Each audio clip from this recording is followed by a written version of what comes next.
दोस्तों आज हम एक्सप्लेन करने वाले हैं यशोदा मूवी को, जिसकी एंडिंग आपका दिमाग घुमा देगी। इसलिए आप वीडियो को भी लाइक कर दीजिए। हम चलिए कहानी शुरू करते हैं। तो मूवी की शुरुआत में हम फॉरेन एक्ट्रेस ओलिविया को देखते हैं, जो कि नहाने के बाद जूस पीती है और तभी उसे चक्कर आने लगते हैं। तब वहाँ पर दो लड़के आते हैं जो ओलिविया को उठाकर अपने साथ ले जाते हैं और हमें पता चलता है कि ओलिविया के जूस में नशे की दवाई इन्होंने ही मिलाई थी। अब वो दोनों ओलिविया का बलात्कार करने की कोशिश करते हैं, पर तभी ओलिविया की बॉडी में कुछ अजीब सा होता है और वो वहीं पर मर जाती है, जिसे देखकर ये दोनों भी डर के मारे यहाँ से भाग जाते हैं। फिर सीन चेंज होता है और हम देखते हैं कि इस केस की जांच चल रही है और ये बात सामने आई है कि ओलिविया की बॉडी में दो ड्रग्स के मिलने से मौत हुई है। एक ड्रग्स वो जो उसकी बॉडी में जूस के जरिए गया, पर ओलिविया की बॉडी में पहले से ही कोई दवाई थी, इसलिए इन दोनों के मिलने से ओलिविया तड़प कर मर गई। फिर हम यशोदा नाम की प्रेग्नेंट लड़की को देखते हैं और हमें पता चलता है कि वो सरोगेसी मदर है, जिसके पेट में किसी और अमीर इंसान का बच्चा है। यहाँ यशोदा जब डॉक्टर से मिलती है तो वो उसे कहीं और भेजने की बात करती है,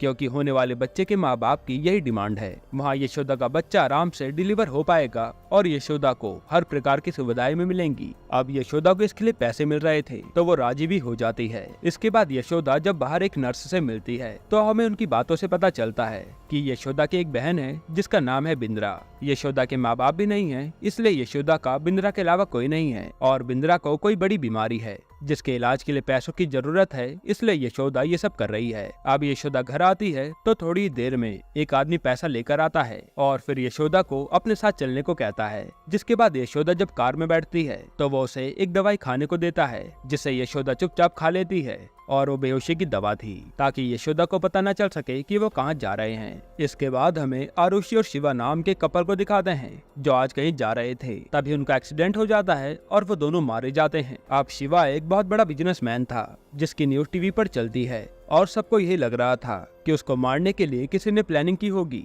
अब इधर यशोदा होश में आती है तो वो किसी हॉस्पिटल में थी और यहाँ पर उसे सारी फैसिलिटी मिल रही थी। तभी वहाँ पर मधु नाम की लड़की आती है और बताती है कि ये फैसिलिटी मेरी है। यहाँ वो यशोदा से काफी अच्छे से बात करती है और कहती है कि अब से बच्चा होने तक तुम यहीं रहोगी, तुम्हारा ख्याल वार्डन सुधा रखेगी और गौतम नाम के डॉक्टर चेकअप करने आएंगे, यानी तुम यहाँ पर आराम से रह सकती हो। जिसको सुनकर यशोदा काफी खुश होती है और मधु चली जाती है। इधर हम शिवा और आरुषि का केस हैंडल करने वाले ऑफिसर ऋषि को देखते हैं, जिन्हें डॉक्टर बताते हैं कि शिवा और आरुषि की मौत तो ऑक्सीजन की कमी से हुई है, ना कि किसी विस्फोट होने से, और विस्फोट भी एयरबैग खराब होने के कारण हुआ था। जिसे सुनकर ऋषि चौंक जाता है। फिर ऋषि जब अपने सीनियर को जाकर वो फाइल दिखाता है तो उसके सर कहते हैं कि ये तो ओपन एंड शट केस है, जिस पर ऋषि कहता है कि ये शिवा बड़ा बिजनेसमैन था, केस को बंद करने से पहले हमें किसी एक्सपर्ट की राय जरूर लेनी चाहिए। जिसके बाद उसके सर ऋषि को एक्सपर्ट ओपिनियन लेने के लिए बोल देते हैं। इधर हम यशोदा को देखते हैं, जिसकी वार्डन सुधा काफी खड़ूस थी और वो बात बात पर यशोदा को टोकती थी। फिर वो यशोदा को उस जगह के सारे नियम कानून बताती है और फिर उसे चेकअप के लिए डॉक्टर गौतम के पास ले जाती है। यहाँ यशोदा को गौतम का स्वभाव काफी अच्छा लगता है। फिर वह यशोदा देखती है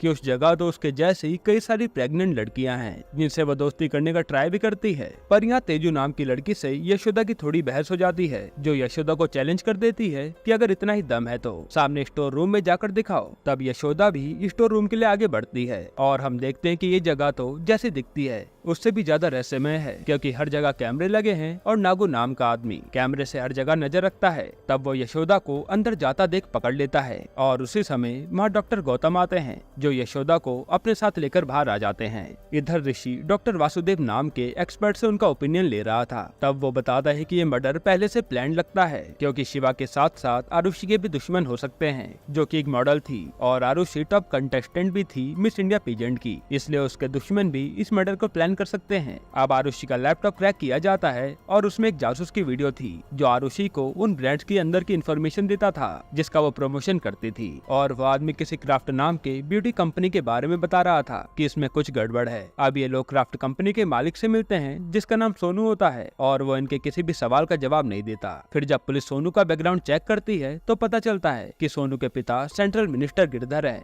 इसलिए पुलिस सोनू का कुछ बिगाड़ नहीं पाती। यहाँ हम यशोदा को देखते हैं, जिसकी अब तेज और उसके ग्रुप से दोस्ती हो जाती है और ये सब मिलकर वार्डन को परेशान करने लगती हैं, क्योंकि वार्डन का टैब कहीं खो गया था, जो कि यशोदा ने ही चुराया था। इसके बाद हमें यशोदा का पास्ट दिखाया जाता है कि कैसे वो जॉब करके अपनी बहन की सारी फरमाइशों को पूरा करती थी। इधर पुलिस वाले उस जासूस का पता करके उसके घर पहुंचते हैं तो देखते कि वो तो मरा पड़ा है और फिर ये लोग घर की तलाशी लेने लगते हैं। तब वहाँ पर उसके फ्रिज से एक केमिकल मिलता है जिसे टेस्ट करने के लिए भेज दिया जाता है। अब उस केमिकल को टेस्ट करके डॉक्टर बताते हैं कि ये केमिकल तो ठीक वैसा ही है जैसा ओलिविया की बॉडी से मिला था, जो कि उसकी बॉडी में पहले से था। यहाँ यशोदा अब डॉक्टर गौतम से चेकअप करवा रही होती है तो हम यशोदा की बातों से समझ पाते हैं कि वो डॉक्टर को पसंद करने लगी है। फिर जब ये सारी लड़कियां एक साथ बैठी होती हैं तो सब अपने अपने बारे में बताती हैं और सबकी प्रॉब्लम सिर्फ पैसों से रिलेटेड थी, इसलिए वो ये काम कर रही हैं ताकि उनके घर वाले अच्छे से रह सकें। दूसरी साइड हम उस टेस्ट करने वाले डॉक्टर को देखते हैं जिसे कोई अनजान आदमी आकर मार डालता है और उस केमिकल को भी डिस्ट्रॉय कर देता है ताकि कोई सबूत न रहे।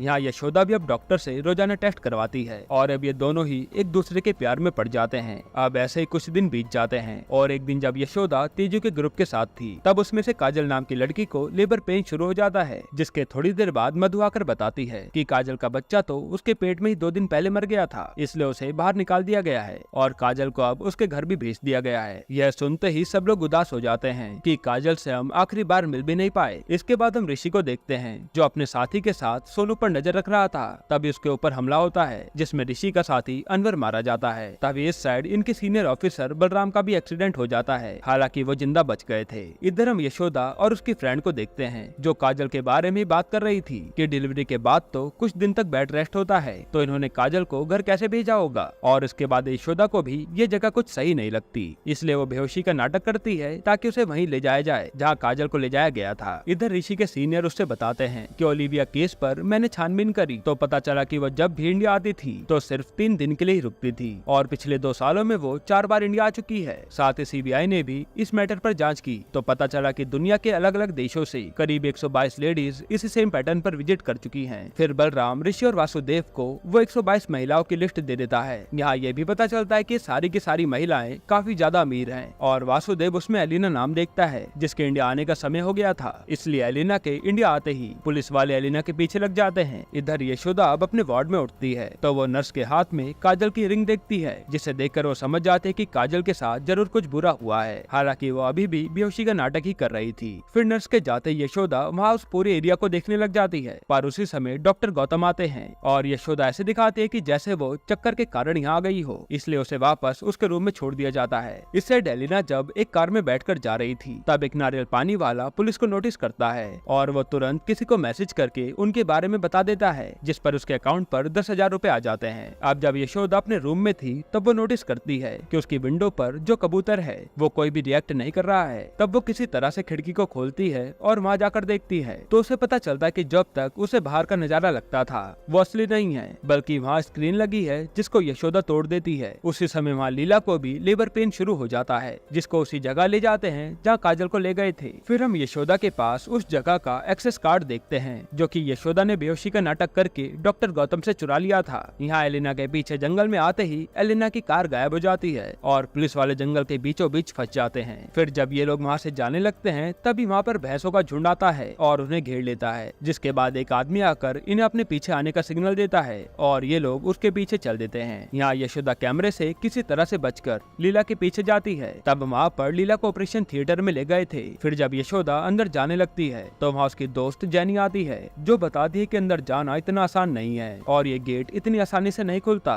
यशोदा पूछती है कि तुम्हें ये सब कैसे पता, तो जेनी अपना नकली पेट निकाल कर कहती है क्योंकि मैं उन्हीं की साथी हूँ। इसके बाद इन दोनों की लड़ाई शुरू हो जाती है, जहाँ पहले जेनी यशोदा पर भारी पड़ रही थी, लेकिन फिर यशोदा किसी तरह से जेनी को मार डालती है। फिर जब यशोदा उस थिएटर रूम में पहुँचती है तो वहाँ लीला नहीं होती, पर वहाँ पर खूब सारा खून पड़ा था। इधर वो सिक्योरिटी वाला नागू ये सब कैमरे में देख लेता है, जिसकी खबर वो मधु को देता है और यहाँ यशोदा भटकते भटकते एक हॉल में पहुँचती है। तब वह यहाँ का नजारा देखकर शॉक हो जाती है क्योंकि यहाँ कई सारी लेडीज की लाशें बॉक्स में बंद करके रखी गई थी और यहाँ लीला की भी बॉडी थी, यानी कि यहाँ पर कोई गहरा ही राज छुपा है जो कि अभी तक यशोदा को नहीं पता। हालांकि मधु यशोदा को उस रूम में कैमरे के जरिए देख रही थी। अब यशोदा को लेने नागू आता है और यशोदा वहाँ से निकलकर एक दूसरे रूम में जाती है जहाँ पर बहुत अंधेरा था, इसलिए वो वहाँ पर पड़े इंफ्रारेड चश्मे को लगाती है और उसे दिखता है कि यहाँ तो कंटेनर में ढेरों की तादाद में नवजात बच्चे हैं। यह देखकर यशोदा को कुछ भी समझ नहीं आता कि ये सब यहाँ पर क्या हो रहा है। तभी माँ नागू आकर उसे पकड़कर अपने साथ सिक्योरिटी रूम में ले आता है। इधर सारे पुलिस वालों से गांव वाले उनका फोन लेकर लेकर एक जगह पर कैद कर देते हैं और यहाँ यशोदा के साथ नागू बलात्कार करने की कोशिश करता है। तब यशोदा किसी तरह से अपनी जान बचाती है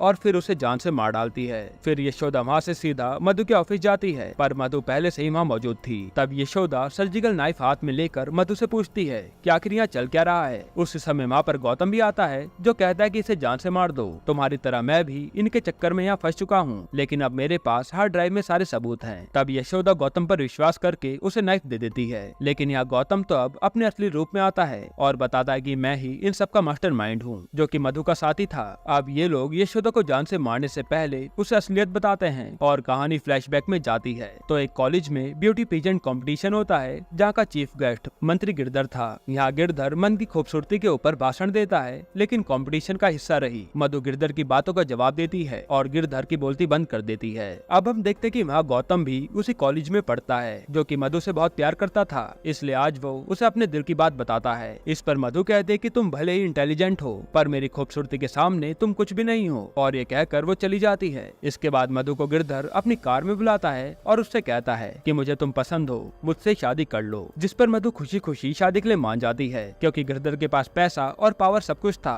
फिर एक दिन मधु गिरधर से प्रेग्नेंट हो जाती है, हालांकि उसे मां नहीं बनना था, क्योंकि इससे उसकी खूबसूरती खराब हो जाएगी। अब कुछ दिन ऐसे ही बीतते हैं और एक दिन मधु देखती है कि उसके फेस पर झुर्रियां आ गई हैं, तो डॉक्टर उसे बताते हैं कि तुम्हें वर्णन नाम की बीमारी हो गई है, जिससे वह जल्द ही बूढ़ी हो जाएगी। ये तब शुरू हुआ जब वह प्रेग्नेंट हुई और इसका कोई इलाज भी नहीं है। अब मधु धीरे धीरे बूढ़ी होती जा रही थी, जो कि मधु से देखा नहीं जाता, इसलिए वो अपनी नस काटने की कोशिश करती है, पर गिरधर उसे बचा लेता है। हालांकि अब गिरधर भी मधु का ऐसा हाल देखकर उसे छोड़ देता है। फिर वहाँ मधु के पास गौतम आता है, जो कहता है कि मैं तुम्हारी खूबसूरती वापस लौटा सकता हूँ, क्योंकि मैंने जर्मन इंस्टीट्यूट में इसी प्रॉब्लम से रिलेटेड रिसर्च की है। तब गौतम उससे वादा लेता है कि तुम्हारे सुंदर होने के बाद भी तुम मेरे साथ ही रहोगी, जिस पर मधु भी मान जाती है। अब गौतम उसका इलाज करना शुरू करता है और कई महीनों बाद मधु की खूबसूरती लौट आती है। फिर एक दिन मधु गिरधर को गुंडों के साथ बुला लेती है, हालांकि मधु ने वादा किया था कि वो तो अब गौतम के साथ ही रहेगी। अब गिरधर के गुंडे गौतम को खूब मारते हैं और मधु उन्हें रोकती तक नहीं, जो देखकर गौतम को बहुत गुस्सा आता है और वो कहता है